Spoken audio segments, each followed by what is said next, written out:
When you first look at time series data, you naturally operate in the time domain. You see that familiar plot, time marching along the x-axis, right? And you're typically trying to use the immediate past, the last few hours, maybe days or months, to predict the next step forward. It's all about dependence, forecasting. Models like ARIMA come to mind. Exactly. That's the standard viewpoint. But today, we are grabbing that series and looking at it through a completely different lens, the frequency domain. We are going to stop seeing this series just as a chain of dependencies and start seeing it as maybe a collection of hidden cycles, rhythms, periodicities. That shift in perspective is really everything. If the time domain is about regression on the immediate past, what happened yesterday influencing today, the spectral domain is fundamentally about decomposing the signal itself. We are restructuring the present value by regressing it on a linear combination of these smooth, perfect sine and cosine functions. It's like we're trying to find the underlying notes, the musical structure, if you will, that compose the sound of the data. Okay, let's unpack this a bit more then. Let's start with the foundational method. You mentioned modeling the data using sinusoidal components. What are the key terms we absolutely need to know to describe these underlying waves? Okay, so we are modeling the series using these sine and cosine terms, aiming to estimate the parameters for the periodic part. The language we use here is critical. First, the period. That's simply the length of time needed to complete one full cycle, say 12 months for an annual cycle, or 24 hours for a daily one. Got it. Time per cycle. Then you have the frequency. It's just the inverse, the number of cycles per unit of time, like cycles per year or cycles per day. However, for calculation, we nearly always use the angular frequency. This is measured in radians per time unit, and it's the measure you'll typically see dominating spectral plots. Think of it as the rotational speed of the cycle. Radians per time unit. Okay. Yeah. And here is a critical constraint for anyone working with real-world data, right? Yeah. Because we are dealing with discrete measurements, not some continuous stream, we can only measure frequencies within a specific range. That's absolute key. Effectively from 0 up to pi radians per time unit. Precisely.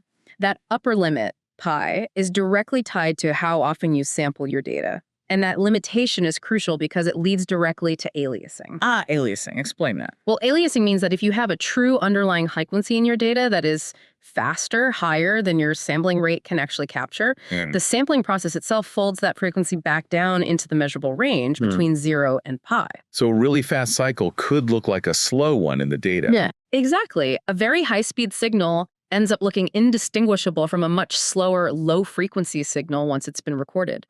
This is why knowing your sampling rate is absolutely paramount before you even start any spectral analysis. Okay, that makes sense. This also leads us to something called the Fourier frequencies, doesn't it?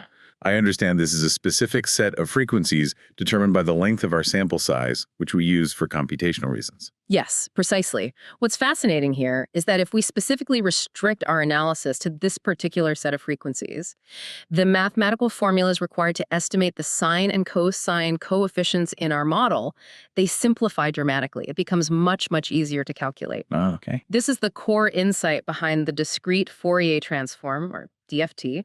It turns a potentially very complex estimation problem into something computationally efficient. And that's where algorithms like the FFT come in, the fast Fourier transform. Exactly. The FFT is just a highly optimized algorithm to compute the DFT very quickly, especially when your data length is a power of 2. So we've done this potentially huge calculation using the FFT. We need to visualize the results now.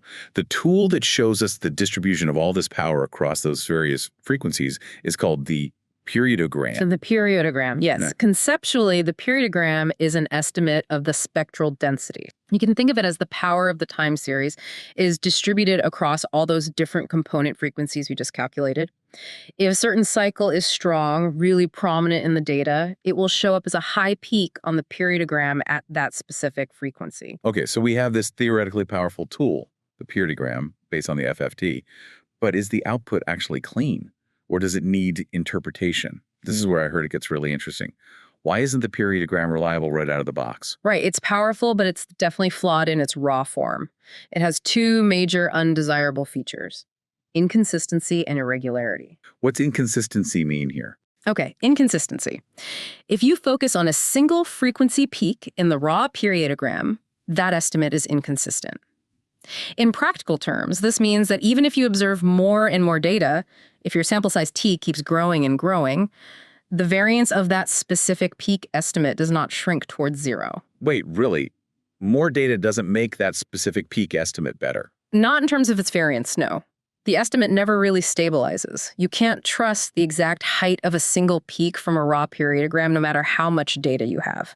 It just bounces around too much. Wow, okay, that's not intuitive. And the second issue. Irregularity. Second is irregularity. The raw estimates at neighboring Fourier frequencies are approximately independent of each other. Independent. So the estimate at one frequency tells you almost nothing about the estimate right next to it. Pretty much. Which means if you plot the raw periodogram, it looks incredibly jagged, like television static or white noise. It becomes extremely difficult to distinguish a true underlying signal, a real peak, from all this extreme volatility. The raw plot is often almost useless for direct interpretation without some kind of processing. Okay, that sounds like it requires a lot of careful handling then, just to make the results visible, let alone interpretable. But before we get to fixing it, let's just solidify the theoretical link here. If we agree that the periodogram is essentially a restructuring of the data's variance into frequencies, the source material we read explained that the time domain and the frequency domain are actually mathematically equivalent, right? Yes, that's a fundamental point. For a stationary process, the autocovariance function, which operates in the time domain, looking at correlations based on time lag. Right, like how today relates to yesterday, the day before, etc. Exactly. That function and the spectral density function, which operates in the frequency domain showing a power distribution, well, they are Fourier transform pairs. They are essentially two sides of the same mathematical coin. One can be derived directly from the other. They contain the same information about the process's second-order properties, just represented differently. Okay, hold on. If they are mathematically equivalent, why bother with all this complexity of frequency analysis? What critical perspective does it give us that the time domain, maybe the autocorrelation function, misses? Good question. The frequency domain gives us separation, clarity. The time domain, especially the raw series or even the autocovariance function, tends to convolute different cycles and noise sources together. It can be hard to visually identify specific rhythms if multiple are present or if there's a lot of noise. Okay. The frequency domain, through the periodogram, acts like a prism. It takes the white light of the time series and breaks it down into its component colors, the individual frequencies. It visually isolates the dominant cycles. So you can see the 12-month cycle distinctly from, say, a 3-month cycle. Precisely. You can then analyze them, or maybe even filter them individually. That separation is its main power. However, and this is a big however, in this act of transformation into the frequency domain, we introduce a major practical limitation. We entirely lose all phase information. Lose phase information. What does that mean practically? When we calculate the spectrum using the periodogram, we're essentially calculating the squared amplitudes of those sine and cosine components. Squaring them gets rid of the sine, which carried the phase.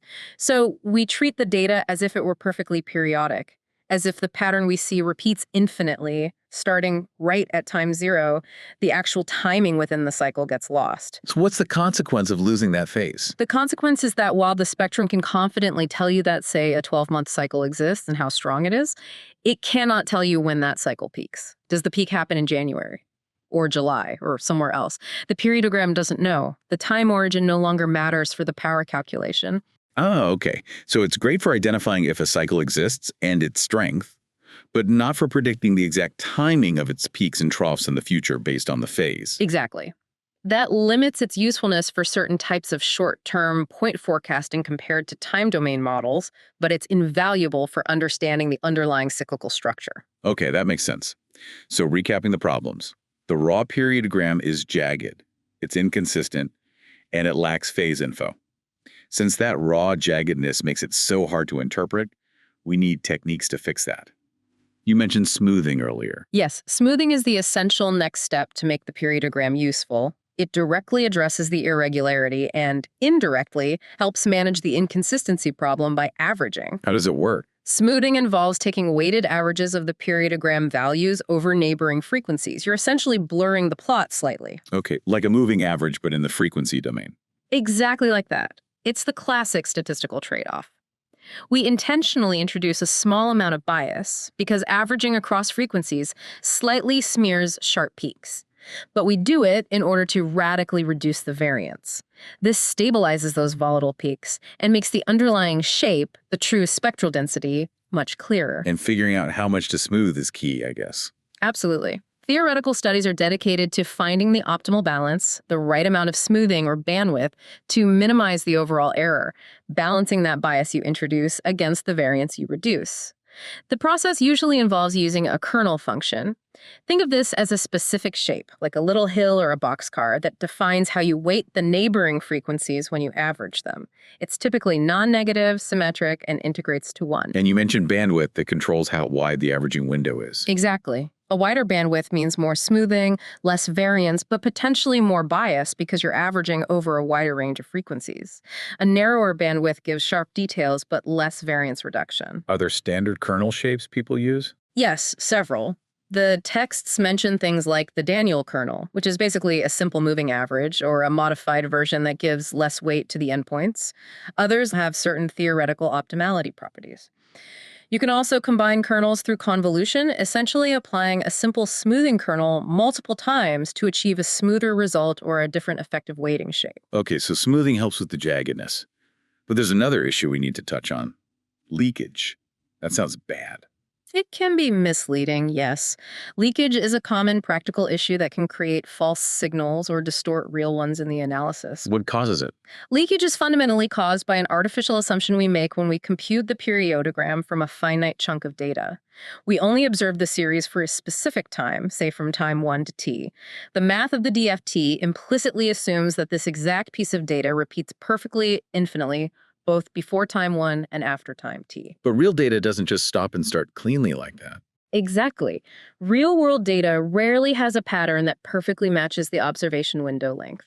So this mathematical truncation, this sharp cutoff at the ends, creates artificial discontinuities. These discontinuities manifest in the frequency domain as power leaking from the true frequency of a cycle into nearby frequencies. A strong peak might appear wider or have spurious side lobes because of this edge effect. How do we fix leakage then? The primary solution is called tapering. Before you compute the FFT, you multiply your time series data by a special window function, a taper. This function is usually shaped like a smooth bell curve, near 1 in the middle of the data and smoothly going down to 0, or near 0, at the very beginning and very end of your sample. So it gently eases the data down at the edges. Precisely. It mitigates that harsh mathematical jump caused by the simple truncation, reducing the artificial discontinuities and thus reducing the spectral leakage.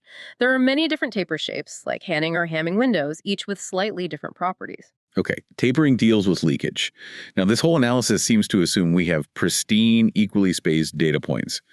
But what if we're working with observations that are gappy, messy, or taken at unequal time intervals? I know this comes up a lot in fields like astronomy. Right, that's a very common problem. For that kind of messy data, the standard DFT and periodogram don't really work correctly. We rely on the Lomb-Scargle periodogram. Lomb-Scargle, okay. It's a specialized method that was specifically developed initially for astronomical signals, which are often unevenly sampled, but it's now used much more broadly. It's designed to handle unevenly spaced time series data directly. It cleverly avoids the need for interpolation, just filling in the gaps which would introduce its own biases and distortions. It estimates the spectral power at different frequencies in a way that's valid even with irregular timing. That sounds incredibly useful for real-world data. Okay, another scenario. What if our time series is very long, say climate data spanning a century, and we suspect the underlying dominant frequency might actually change over time? A single spectrum for the entire 100 years would just average everything out, wouldn't it? Absolutely. If the spectral properties aren't constant, a single periodogram for the whole series can be quite misleading. For that, we shift to a windowed analysis, sometimes called short-time Fourier transform. Windowed analysis, so you break it up. Yeah, you break the long-time series into shorter segments, often overlapping segments or windows. Then you calculate a separate spectrum, probably smoothed and tapered within each window. And this lets you see how the frequencies change. Exactly. You can track how spectral peaks appear, disappear, or shift in frequency across the different time windows. It allows us to study dynamic spectral behavior. Now, for any of this analysis with discrete data, we always have to remember the limits imposed by the sampling rate. Right, how often we take measurements. We absolutely must sample the data at least twice during the period of the fastest cycle we hope to measure accurately. Any faster cycle just gets aliased down. That's the Nyquist frequency limit again. Precisely. The Nyquist frequency is simply half the sampling frequency. This Nyquist frequency dictates the frequency you can possibly detect or analyze accurately given your data's time resolution. Anything faster is just invisible or misinterpreted. Okay, got it. So for the windowed analysis, where we see frequency changing over time, how do we visualize that? Is there a specific tool? Yes, the visualization that makes this windowed analysis so powerful and intuitive is the spectrogram. The spectrogram, what does that look like? Imagine a 2D plot. Time is plotted along the x-axis, as usual, but the y-axis now represents frequency, going from 0 up to the Nyquist frequency. And then the power or magnitude of the spectrum at each specific time window and frequency bin is shown using intensity or color. Bright spots or hot colors indicate strong cyclical activity at that frequency during that particular time interval. Ah, so you can literally see frequency bands appearing or fading over time. Exactly. It lets you study precisely when a specific cycle emerged, how strong it became, and perhaps when it faded away or shifted. It's a really insightful tool for non-stationary signals. And just as a final note here, while spectrograms are based on windowed Fourier transforms, there's another related approach called wavelet analysis. Wavelets. Yeah, it's a more mathematically sophisticated technique. Instead of using infinitely repeating sines and cosines, it uses functions that look like small localized waves, wavelets like the Morlet or Mexican hat functions. These are localized in both time and frequency. This allows wavelet analysis to potentially provide a better time-frequency resolution simultaneously, especially for signals with sharp changes or transients. It's another powerful tool in the time-frequency analysis toolbox. Okay, so wrapping this up, what does this all mean? We've taken quite a theoretical journey here, moving from the familiar time domain predictability to this frequency domain perspective focused on periodicity. We've seen how it relies on decomposing the signal into sines and cosines using tools like the FFT and the periodogram, but then realizing that maybe 90% of the practical effort goes into fixing the imperfections of that raw estimate, the inconsistency, the irregularity, the leakage. That's a very good summary, exactly. The core takeaway, I think, is that for complex real-world problems, you rarely just run a basic FFT and print the raw periodogram. You're often using a combination of techniques. Careful smoothing, probably some tapering, maybe Lomb-Scargle if your data is uneven, perhaps windowing if it's non-stationary. And this really highlights the essential context of this field. Harmonic analysis, spectral analysis, it often feels more like a complicated art than a straightforward push-button procedure. An art, how so? Well, because you have choices to make which smoother, what bandwidth, which taper. And you have to be careful interpreting the results. You must always be aware that even entirely aperiodic processes, like simple autoregressive noise, can sometimes generate random peaks in their estimated spectral densities that look exactly like a real, meaningful cycle. So a peak doesn't automatically mean a real rhythm is present. Not necessarily. It could be random chance, especially with noisy data or short series. That is the perfect, maybe slightly cautionary note to end on, because those simple analytical formulas you sometimes see for the statistical significance of a weak peak in a periodogram, they rarely apply robustly to messy real-world data. Correct. They often rely on assumptions that aren't met. So the extra recommendation we found in the sources, and it seems really critical, is almost always to rely on simulations rather than just trusting those simple analytical theories for significance testing. Yes. Techniques like permuting your data randomly or bootstrapping it, basically shuffling the data around while keeping the observation times fixed and then recalculating the spectrum many times. And you see how often a peak that high arises just by chance in the shuffled data. Exactly. That gives you a much more empirically grounded sense of whether the peak you saw in your actual data is statistically meaningful or likely just noise. You have to prove that the rhythm is real, not just that it happened to show up on one particular plot. A crucial final step.